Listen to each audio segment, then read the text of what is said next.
What do you do when loyalty clashes with business? Let's unpack the real life lesson of when Turk got dropped. Hot boy Turk got dropped from the Cash Money tour.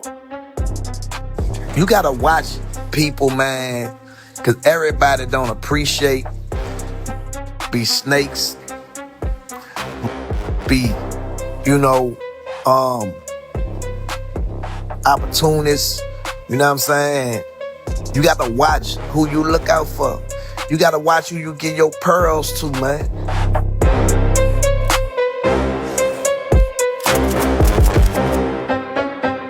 Welcome. I'm your host, Smokey Whine, one of the realest out of H-Town and Louisiana, Shreveport, Louisiana to be exact. That's my home, that's my place, that's my hood, but I'm currently residing in H-Town. And look, man,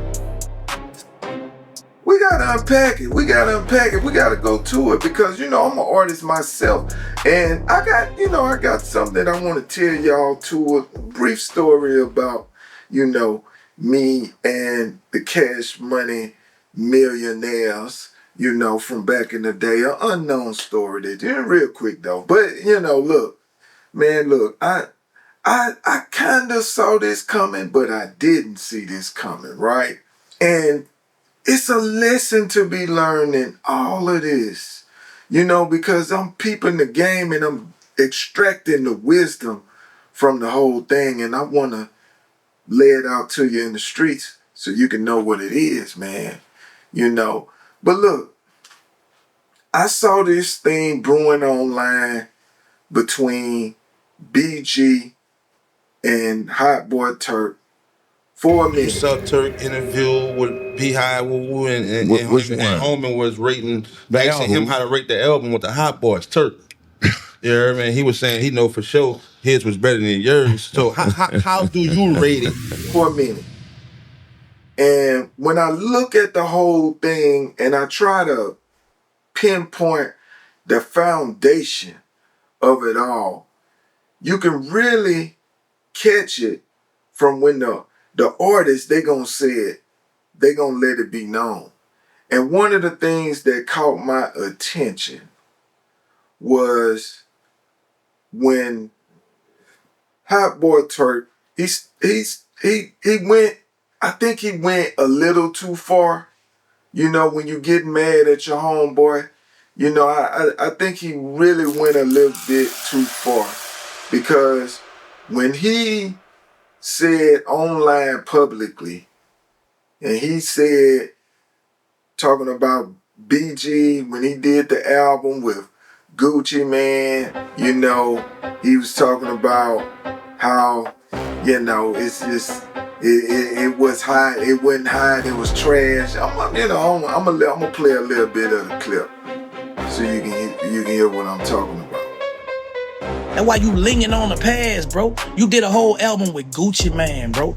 And you had a machine behind you. That shit ain't do nothing. That's the truth. And that whack. What you talking about, man? We gonna speak facts. That shit was whack. Everybody trying to go talk about your catalog back 25 years ago. I'm talking about today, man. Back in the day. I told y'all, yeah, nigga was in a box, so nigga had favorites. But that was only in New Orleans. Outside the box, everybody ain't with you like that. You had fans just like I had fans around the world. It was an even swap. New Orleans, it was an advantage. They probably pulled for you a little harder. I know that. I know that without a doubt. But yeah, when you do things like that, you really go too far. You go too far because every artist is we all sensitive about our music, man. And when you have somebody that's supposed to be your homeboy that publicly disgrace some of your work, it's like you taking it to another level now when you do that. Because if we homeboys, you making it to where, especially when we on tour, you making it to where it's gonna be hard for me to sing this song on this stage with you.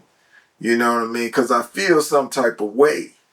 You know. So when Turk went that far, I knew. I was like, oh man, he ain't gonna make it throughout this tour. This ain't gonna work. This ain't gonna work because you didn't say it's one thing to have a disagreement, but you know, and it goes back to the foundation of an unspoken law within the group that I don't think Turk really realized, and it's probably too hard to realize it. It will have to be somebody on the outside of him that will be able to tell him, "Hey man, you know, you gotta be cool, man.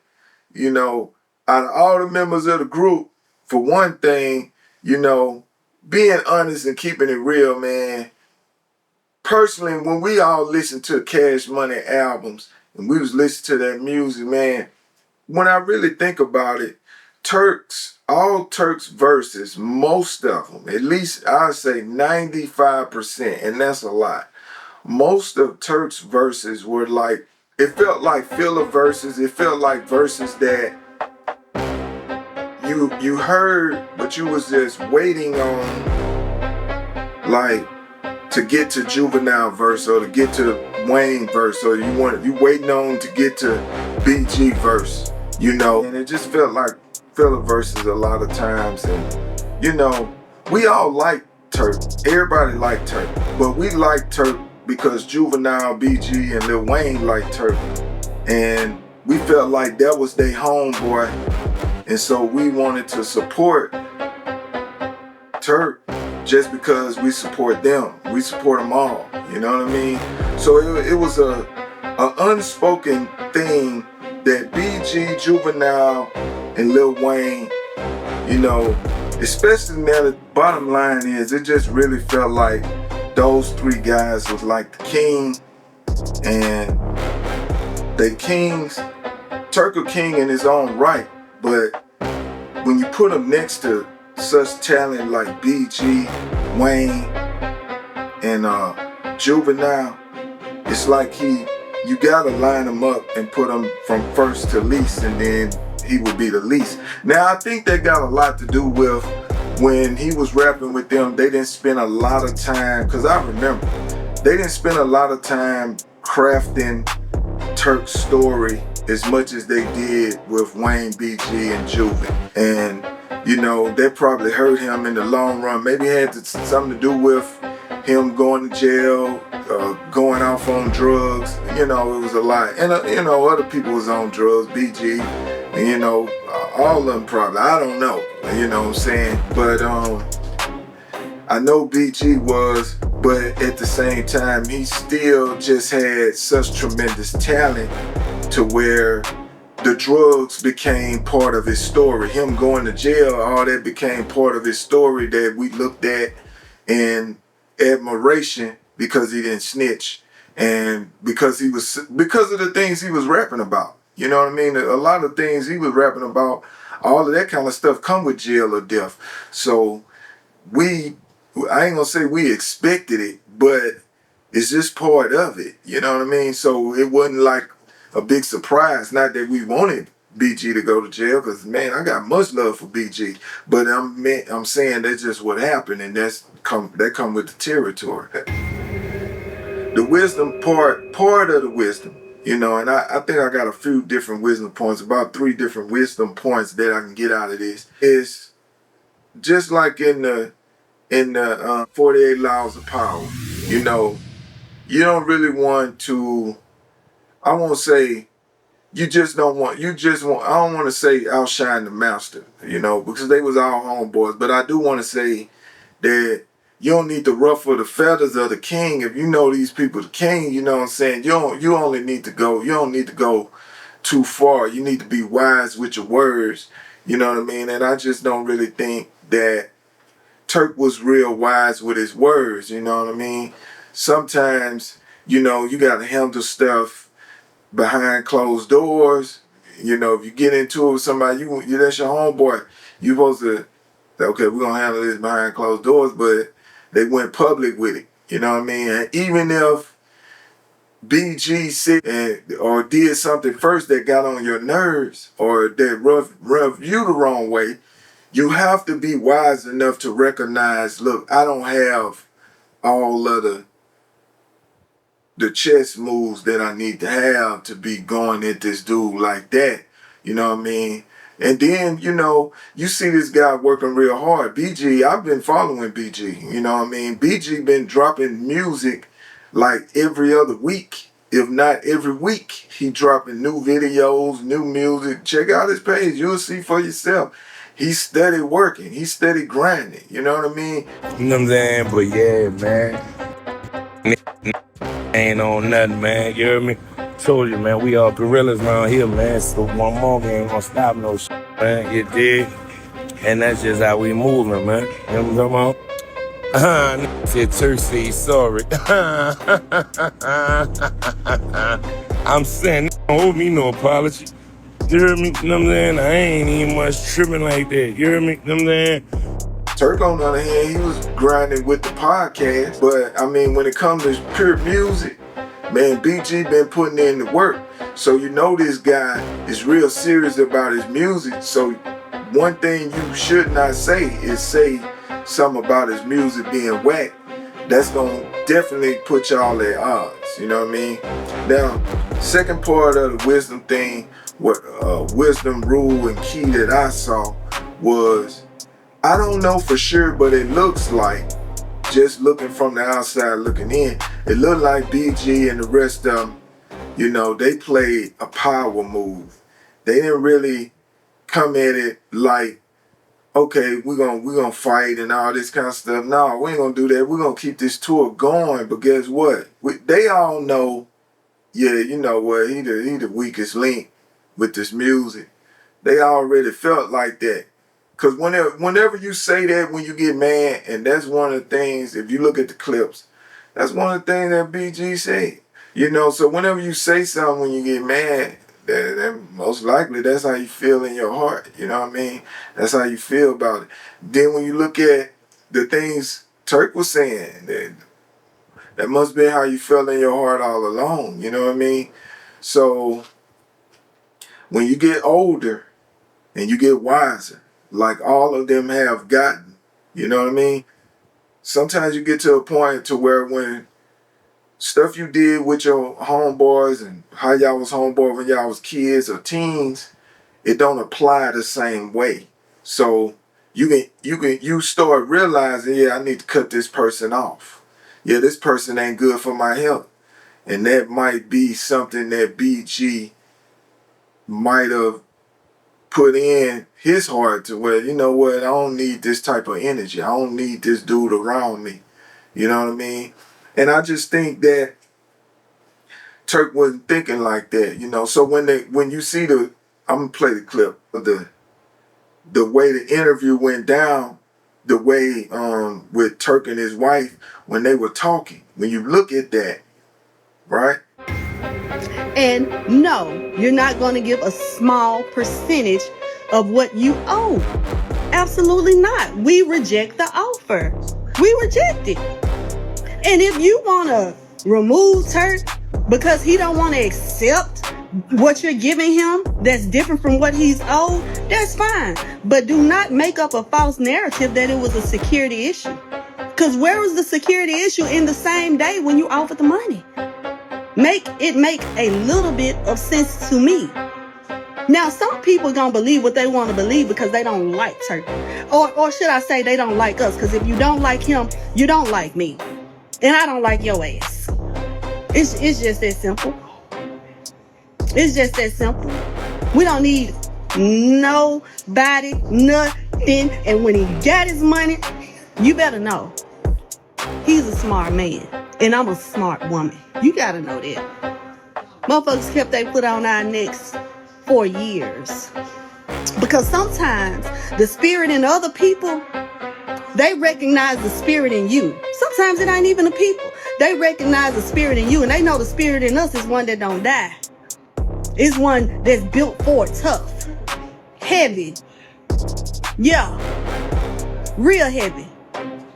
So once they spirit recognize the spirit in you, we got to stop these people. They dangerous.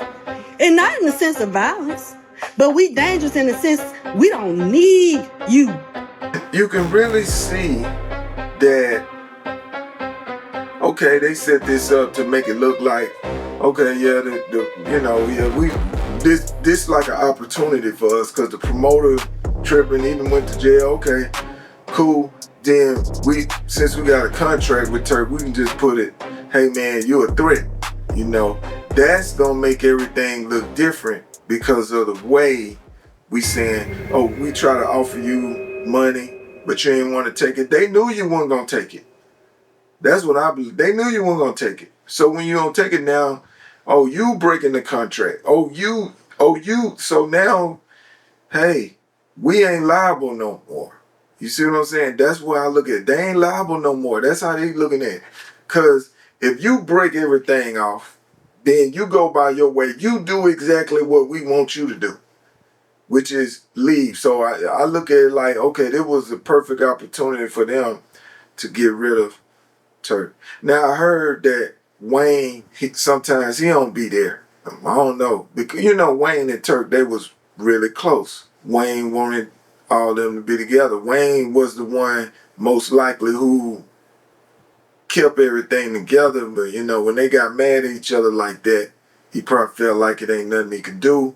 He ain't feel the energy right, so he probably ain't getting on the tour like he's supposed to. I don't know. I'm not looking at all these different stories that's going out on the internet. You know what I mean? But when I look at this whole thing, I would tell any artist out there, you got to be wise with what you do. And in this game, you're not playing checkers, you're playing chess. And so people make moves. A lot of times people talk, but bosses, they make moves, man. You know what I mean? So that's what I saw from this whole thing. Quick story, like I promised you, I was going to tell you about me and the Cash Money. Cash Money Records, man. Well, in Ruston, Louisiana, when I came out with my first album, right, called Unorthodox, which it ain't nowhere. You got a couple songs where you can scream something, but it ain't out there. You know what I mean? But when I came out with that album on Tippy Toe Records, and then before I started my own label, Underground South Connection, we was doing shows, and one of the shows we got to was in Ruston, Louisiana, because I was going to Grambling State at the time. Now I was going to open up for Cash Money, and Cash Money bus pulled up, we was all excited at the club, we performed, and me and my other label mates, they performed too, you know what I mean? But the club owner, he didn't have all the back end to give them. So even though the bus was out there and they was ready to go, man, they ended up not even performing. They didn't even get out the bus because they ain't have their money, So I understand the thing what Turk is talking about when you don't have your money right, when you supposed to be getting this one thing and you ain't getting it, and so we ain't doing this for free. We ain't, that kind of thing. Now, I think the situation about the beef between him and BG, that overpowered everything. That was the real root of the problem. Cross and BG and Juvenile close with each other, it's just put things in a bad light, you know what I mean? So, I just want to say, man, artists out there, you got to be careful, But anyway, I ain't going to drag on too much longer. I appreciate you for watching this video. Make sure you hit the like button and the subscribe button if you want to look at more wisdom keys from different things that go on. You know what I mean? Make sure you check out SmokeyWhine.com. I got a lot of different merch on there. I got a new album coming real soon. My other album, Bad Love, already out. If if you want to check that out. And you know, we just do a little bit of hip hop, soul, singing and rapping, you know what I mean? But I rap that hard. Check out my new video. They got their hands out, you know. I just want to show love, and I don't want to be negative about nobody. I just want to tell the truth about what's happening and drop wisdom keys. So, you know, that's my whole aim. So if you're into that type of thing, you into positivity, you want good vibes, but we're going to talk about whatever we talk about, because it's more than music to me. I do film and everything. Make sure you subscribe. Make sure you hit the like button and just show love, you know what I mean? Leave a comment or your opinion. I'll be glad to answer you back. But peace, love, and gratitude, man.